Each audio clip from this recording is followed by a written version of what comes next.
Visit licensureexams.com and try our samples completely free of charge. Hello there, and a warm welcome to our podcast on passing the National Clinical Mental Health Counseling Narrative Exam. We're here at counselingexam.com with the aim of offering you crucial insights that might help you gain those extra few points that might tip the scales in your favor.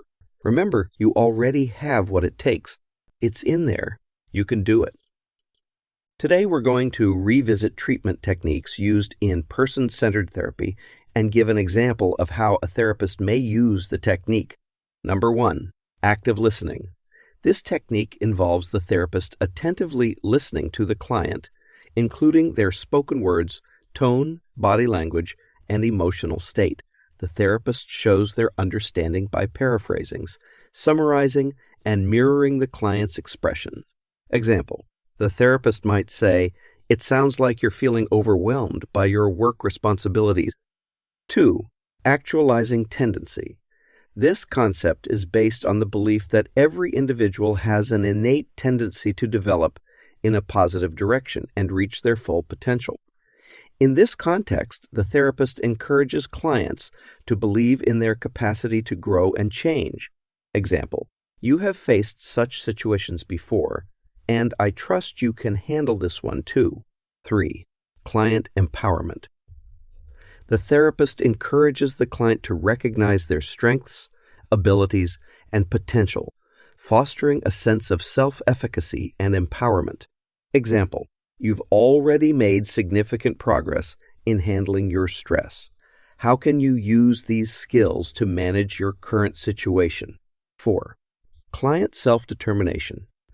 The therapist respects the client's autonomy, allowing them to make their own decisions and lead the therapeutic process. Example: it's up to you to decide which issue you want to tackle first in our sessions. 5. Congruence, genuineness, or authenticity. This refers to the therapist being genuine and transparent in their thoughts and feelings during the session, helping to build trust with the client. Example: I appreciate your openness in sharing your struggles with me, and I genuinely want to support you. 6. Empathetic understanding.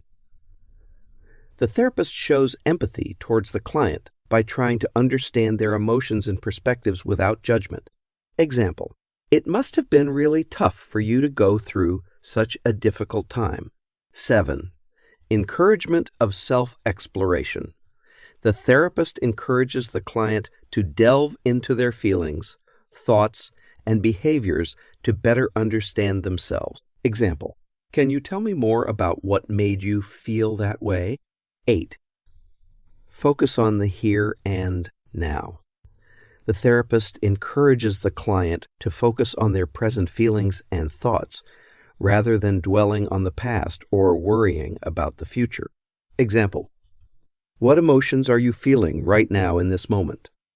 9. Fostering a safe therapeutic environment. The therapist creates an environment where the client feels comfortable, safe, and understood, allowing for open communication. Example: this is a safe space to share anything you want without fear of judgment. 10. Non-directiveness. The therapist avoids directing the client towards specific actions or thoughts, instead facilitating the client's own self-discovery and personal growth. Example: I am here to support you, but the direction we take is completely up to you. 11. Self-disclosure.